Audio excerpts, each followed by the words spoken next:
はい、ガレージに来ました。車関係の冬装備、こちらになります。まずはスノーワイパーですね。そしてこれ、放射液、マイナス30度まで凍りません。こちらはフロントガラスが凍った時に開氷するスプレーです。こちらはジャンプスターター、牽引ロープ、輪止め。これはチェーンになります。で、スタッドレスタイヤ履いていたらチェーンいらないんじゃないかなと思うんですけど、もう周りにですね、2年に1回とか1年に1回ですね、高速道路でチェーン規制の時があります。その時はスタッドレスタイヤでは走行できません。チェーンが必要になります。こっち側は雪関係です。スノーブラシにスコップ、念のためスタックした時用の脱出アイテム。で、今年はクマがよく出ました。ね、まだ冬眠してないクマいてますんで、一応クマ鈴とクマスプレーです。こちらが身につける装備なんですけど、これがですね、北陸の雪独特なんで、それに合わせた装備に変更しました。まずはカッパですね。そして帽子。手袋は自分大体2つか3つ持っていきます。というのも、北陸の雪溶けるんですよね。で、防水性がない手袋でしたらかなり冷えます。なので防水性のある手袋と、あと万が一中に水が入ってきて冷たくなってきてもいけるように替えを持っていってます。次、スノーブーツなんですけど、これが去年一昨年と痛い目見ました。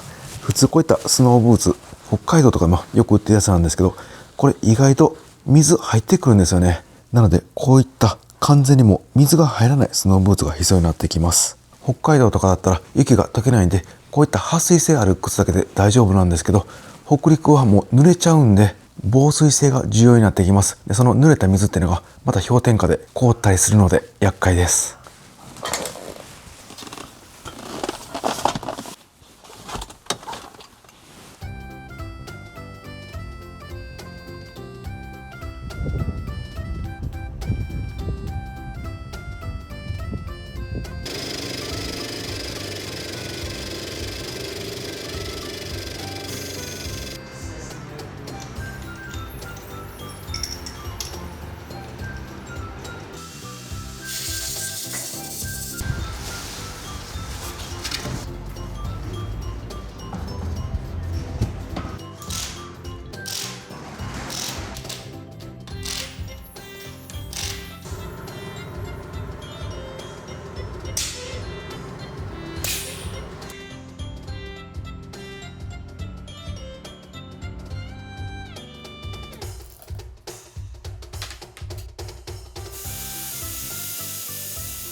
はい、冬の準備完了しました。これでいつ雪降っても大丈夫です。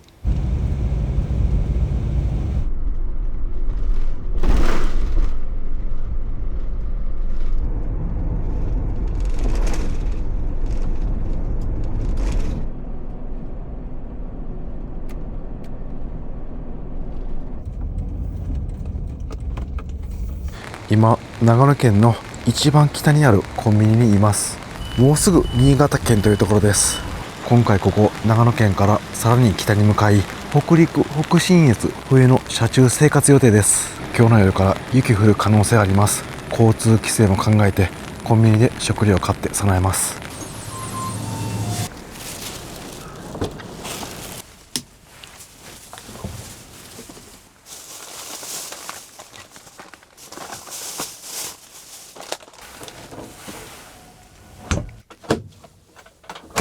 なんかね、すごい山の中にあるコンビニなんですけど、さっきからひっきりなしに車が止まって人が行き来しています。コンビニが地元集落のスーパーのような代わりになっているのかもしれません。ここのコンビニ、上がマンションやハイツのような住宅になっています。どんな仕事してどんな生活されているのか気になりますね。さあ、それでは出発します。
いただきます。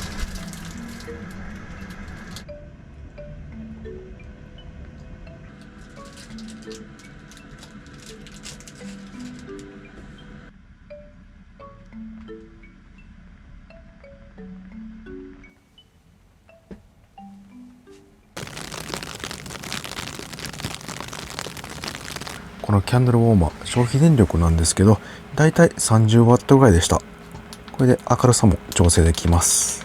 これ仕組みなんですけど、電球の熱でこのアロマが溶けて燃焼したようにアロマの香りが広がります。火を使わないんでかなり安全です。キャンピングカー向きですね。ただこれこぼしちゃうと大変なことになりますんで、お子さんのいる家庭ではこのキャンドルウォーマーは使わない方がいいかもしれません。ここの道の駅、前から来たかった道の駅で旅の序盤に来れてよかったです。一旦お風呂入ってきます。コップは食洗機で洗います。夕食食べてから他の食器と一緒に洗います。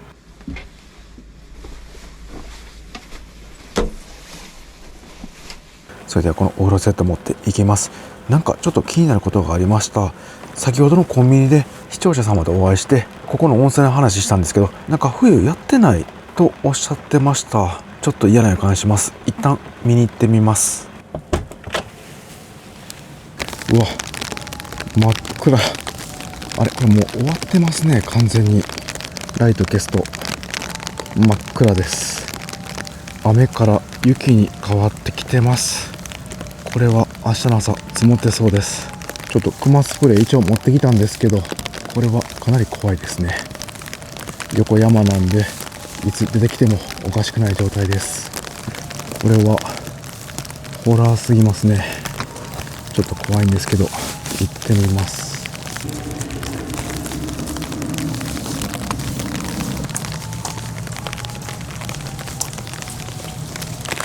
ああ、やっぱり終わっちゃってます。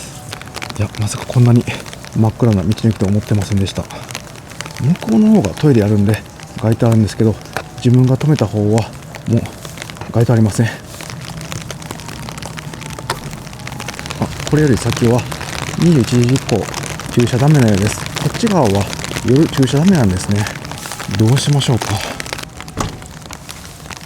いや、結構怖かったですね。こっちが街灯全然ないんで、やっぱり野生動物が怖いですよね。ちょっとテンション下がっちゃいました。そして今から峠道走るのも怖いんで、もう今日はこの道の駅で車中泊して明日の朝出発します。なんかお風呂入れなかったショックより怖さの方が勝ってしまいました。で、このマルチルームでミストサウナを浴びてみます。では車だけ移動させておきますね。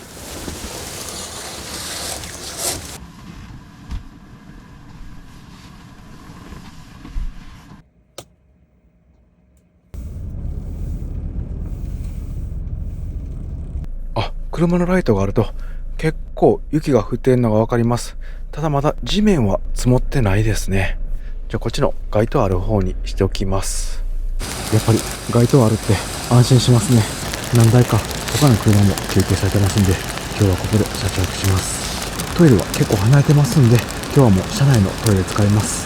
こう街灯の方を見上げるとだんだん雪に変わってきてるのがよくわかります。すごい変則的になってきました。地面はまだ積もってないですね。濡れてる状態です。こちら側の道路は車よく通りますんで比較的安心です。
さあそれでは次はミストサウナ入ってみます。まずは温水ボイラーでお湯を作っていきます。それではカセットガスの元栓を開けて、このキャンピングカーについているガスのスイッチも押します。で最後にここに LP ガスとカセットガスどちらを使うか選択できます。で LP ガスは現在外にありますガソリンタンクの横にあります。でカセットガスは車内です。で今回カセットガス使用しますので、こちらをオンにします。これでガス使えます。あとは温水ボイラーのスイッチを押します。ガスの警報器もつけておきます。お水は現在40リッターあります。今回購入したシャワーヘッド、こちらがミスト出ます。で塩素も除去してくれるそうなんで、例えば水のタンク内にピューラックスなどの塩素を入れてる場合も塩素浴びずにシャワー浴びれるのでかなりいいですね。じゃあ一回つけてみます。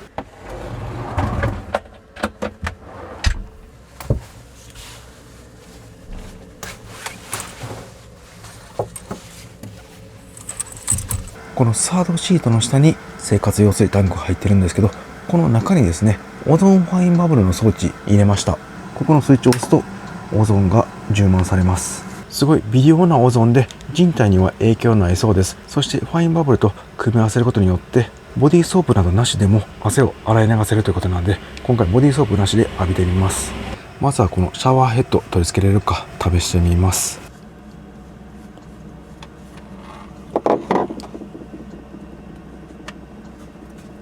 いけますね。もう変換なしでそのまま入りました。次はミスト出るかやってみます。細かいミストが出ています。これはいいですね。でこれ手元でスイッチあります。これを押すと水止まるんですけど、モーター音がねずっと回ってるんであんまり良くないかもしれないですね。これどうなんでしょうか。一応今回このスイッチは使わずにいきます。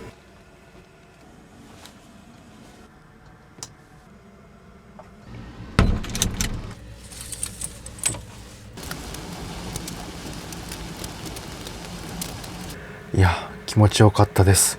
やっぱりボディーソープなど使った方が爽快感はあるんですけど、多分汗とかは流せていると思いますんで問題ないかなと思います。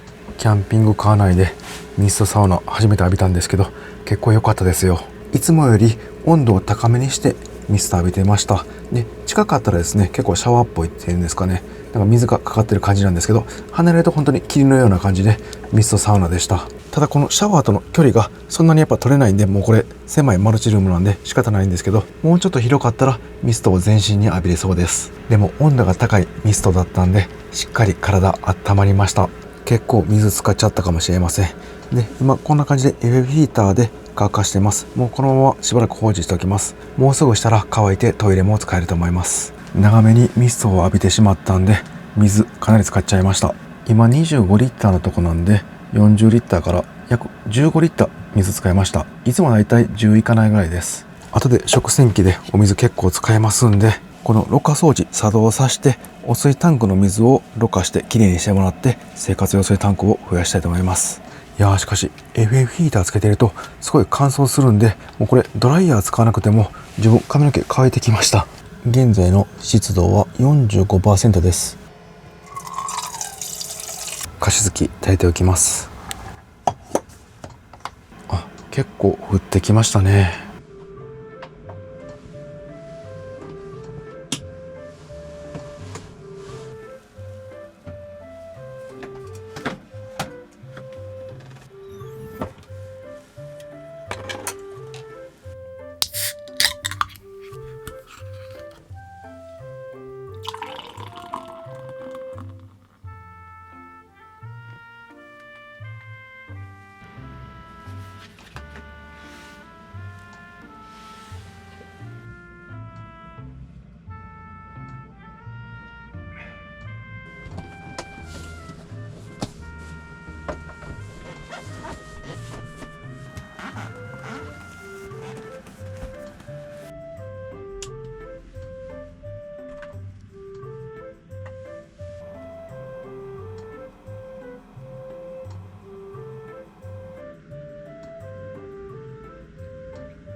リアルの雪とテレビの雪両方堪能できました。ちなみに向こうの方に1台だけ車止まってるんですけど、それは道の駅小谷の車です。なので今は誰も乗っていません。もし人乗っていてこちら側見たらびっくりするでしょうね。めちゃくちゃ変なやつと思われそうです。今日はここであったかいもんいただきます。コンビニでこのパックのおでん売ってました。で、あとこういったインスタントのどん兵衛ですね、うどんあります。あとはこういっただし巻き卵やかまぼこ、カニカマ、ウインナーなども入れてみます。そして唐揚げ粉少し余ってますんで、こちらも入れてみます。おでんとどん兵衛なんで、おどん兵衛いただきます。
それではこの熱々のままどん兵衛のこのカップでいただきます。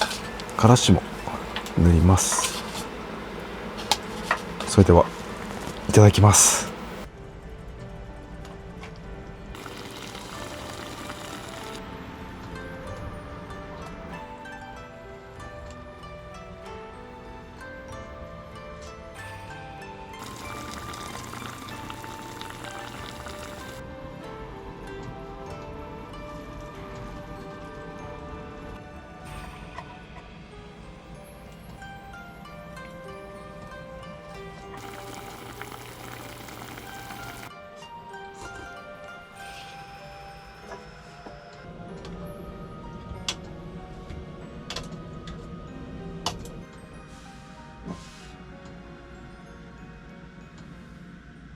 ごちそうさまでした。汁が全然残りませんでした。やっぱりどん兵衛の麺とお揚げさんが結構吸ったんですかね。少量なんでもうこのキッチンペーパーに吸わしてゴミで捨てます。今回使ったこの正方形のフライパンなんですけど、食洗機に入るできるだけ一番大きいサイズのフライパンです。でこちらなんですけど、IH ヒーターから少しはみ出ます。でこれフラットに作ってやったんで、ちょっと鍋がこの木に当たるんですよね。なのでこういった木の端材ですね、ここにかましてちょっと上げています。これでちょっと大きいフライパンとかでもはみ出てもこの木に当たらないようになりました。ちょっと手間なんですけど、しばらくこれで様子見ます。あと IH ヒーターのこの埋め込んでるところですね、ここの下少しくり抜いて空気が入るようにしました。この横からも空気入ってたんですけど、さらに下からも入るようになりました。で排熱の方は反対側こっちから出ます。でここはもう完全に開いてますんで、排熱は問題ないと思います。長時間使っていると高熱になってこの IH ヒーターよく止まります。 H って出ます。でも今日やってみて H になるのが少し減りました。効果があったかもしれません。こちらもしばらく様子見ます。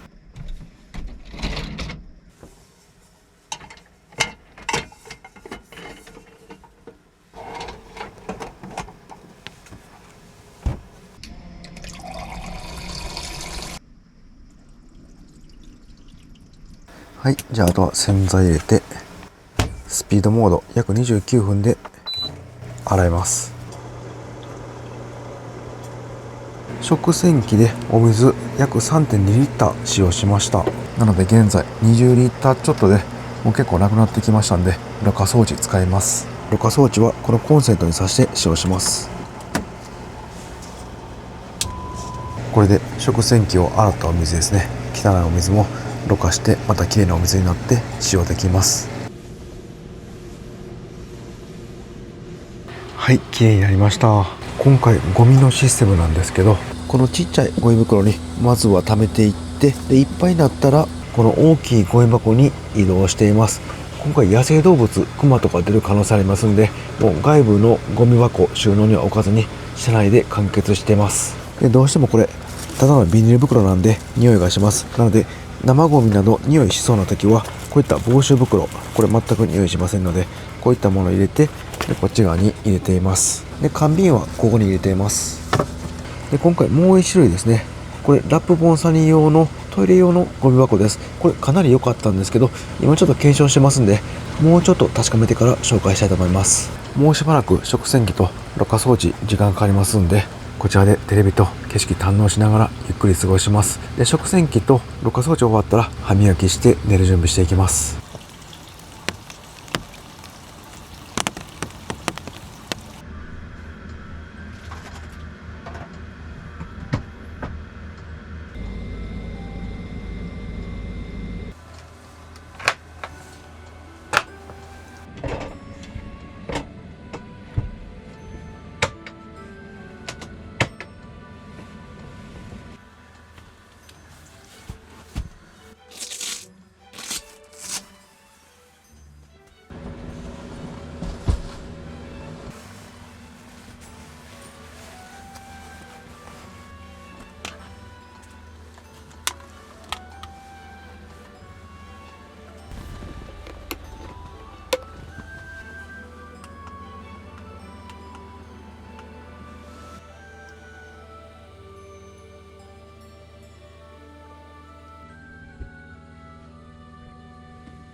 はい、これで寝る準備完了しました。ちょうど食洗機も洗い終わって今乾燥になっています。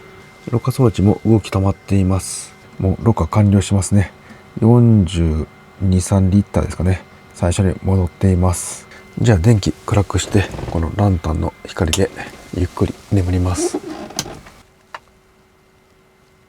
こちらにリモコンがあります。2時間、4時間、8時間と選べます。これで自動で切れます。今回2時間にしておきます。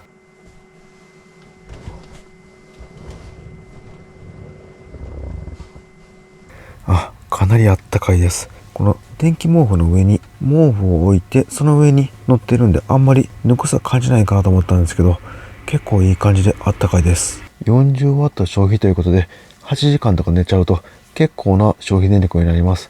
でもこのキャンピングカーは 972A と約 1000Ah 近くリチウムバッテリー搭載してますんで、気にせず使えます。しかも冬は電気が余っちゃうんで、もう使いたい放題の無双状態になります。天気予報のアプリ見てたんですけど、ここ朝方マイナス4度からマイナス2度ぐらいになるそうです。朝方はかなり寒くなりますんで、もうシェード閉めておきます。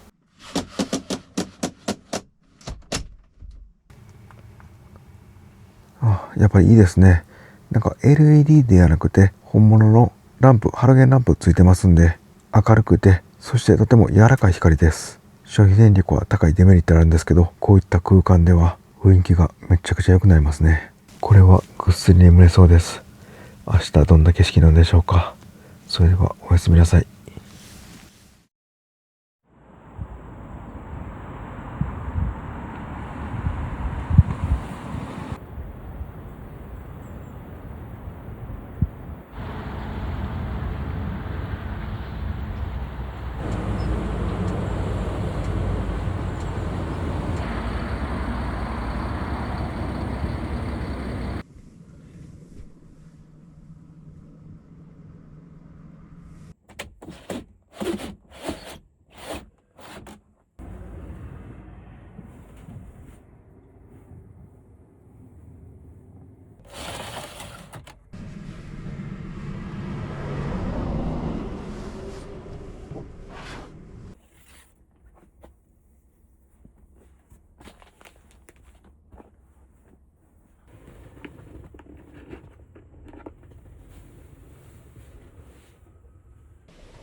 いやー、気持ちいい朝です。今高速道路の情報を見ていたら、すぐ近くですね、上信越道が冬タイヤ規制になっていました。日中は気温が上がりますんで解除されると思います。で、ここの道路がですね、結構ずっと直線でトラックの人がすごいスピードを出すんですよね。なんかもうジェット機のようにブイーンって感じで走っていました。で、深夜も走っていましたんで、遮音性のない車だったら結構車中泊はここしんどいかもしれません。それではパパッと朝ごはんいただきます。今日はこの電気鍋使います。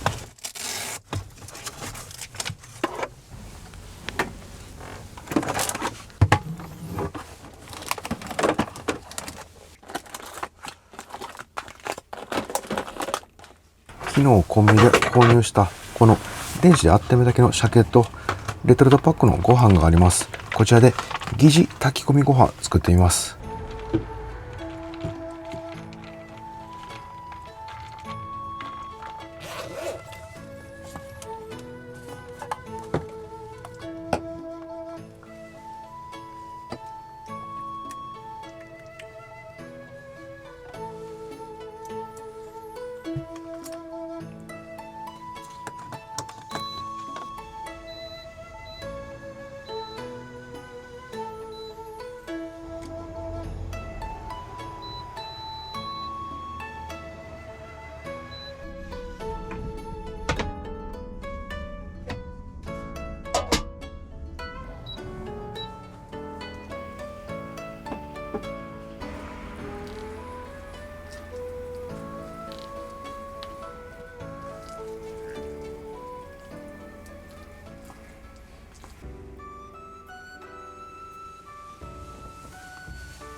いただきます。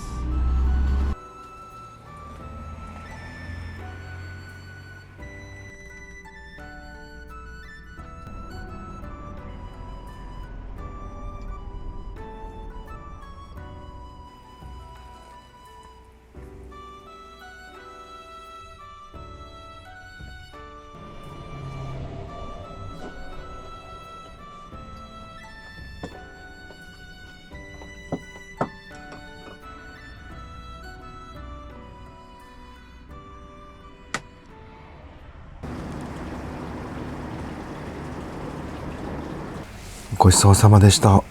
それではまた食洗機に突っ込んで、もう洗っている間に走行して次の場所に向かいます。いやー、しかしこの電気鍋ショックですね。やっぱり Amazon で買ったこういう全然知らないメーカーの製品とかってすぐ壊れますね。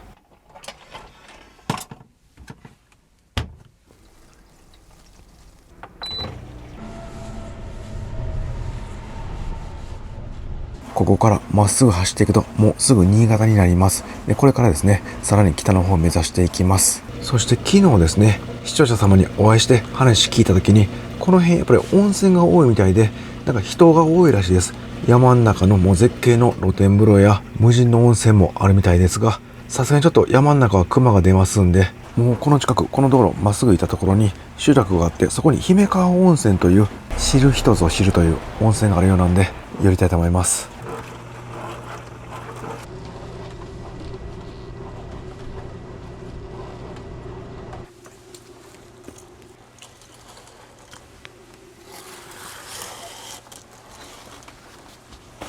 この道の駅の駐車場のすぐ横なんですけど、ここかなり急な坂になっていって、で民家が何個かあるんですよね。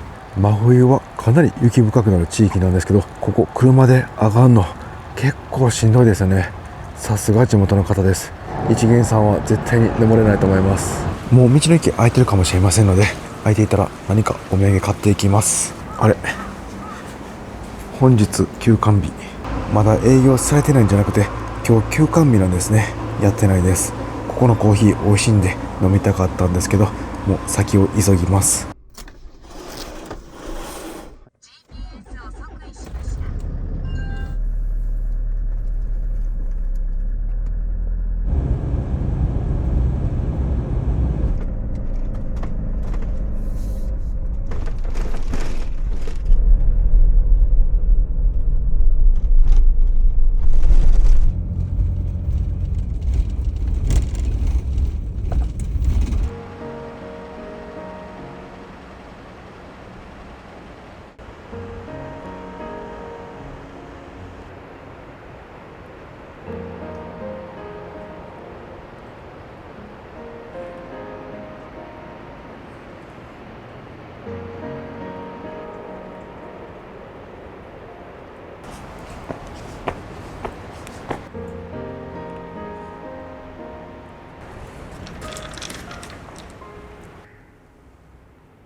まさに秘湯という感じの温泉でした。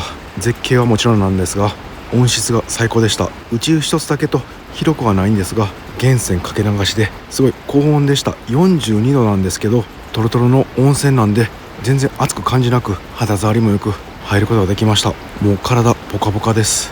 暑いのが苦手な方用に水も出るようになってました。お風呂の端っこ側、源泉が離れているところは水を足してぬるくする感じでした。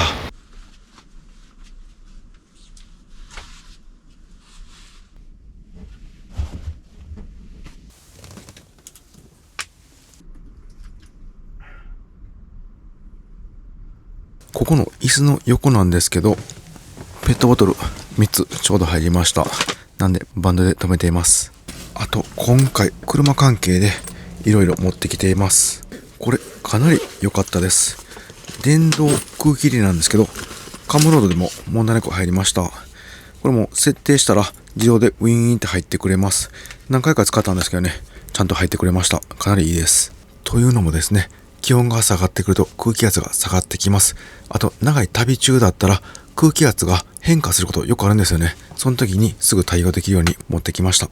そしてこれは去年の冬の時も大活躍したんですけど、洗車用の高圧洗浄機です。ここに水入れたらジャーって高圧の水が出ます。この時期高速道路など乗るともう塩カルがびっしり巻かれてます。塩なんですけど、それが車体下つくとかなり錆びてきますんで、もう早めに洗い流そうと思います。またこの辺は明日以降使用すると思います。今回の旅1日目終わって感じたことなんですけど、この改良した IH テーブルですね。こちらやっぱりちょっと手間だなと思いました。で、ここに AC コンセントが出てますんで、あんまり上上げれないんですよね。パツパツです。結構指入れるのも狭いんで、上に上げるのが手間に感じました。これはまたちょっと使いながらいろいろ考えていきたいですね。あと誤算だったのが、この小型の加湿器なんですけど、これ炊いてる時ですね、周辺がもうべちゃべちゃになってました。この辺テーブルがもうめっちゃ濡れてました。上も濡れてますし、でその上ですね、あんまり湿度が上がっていなかったんで微妙かもしれません。ちょっともうちょっと試しながら使ってみます。もしかしたらもうタオルを濡らして干す方がいいかもしれません。その他は1年かけてちょこちょこ DIY してきたんで使い勝手は良かったです。特に最近この施工してもらったトイレ収納ですね。これはほんと使いやすいです。これでシャワーはいつでも気軽に浴びれるようになりました。この大型ゴミ箱もすごい使い勝手良かったです。設置して良かったです。去年の冬はなかったこのろ過掃除ですね。今年の冬は大活躍してくれそうです。北海道だったら使えないと思いますが、本州だったら使えます。今から進むところは気温も下がり、気候も荒れやすい日本海側なので厳しい車尺になりそうです。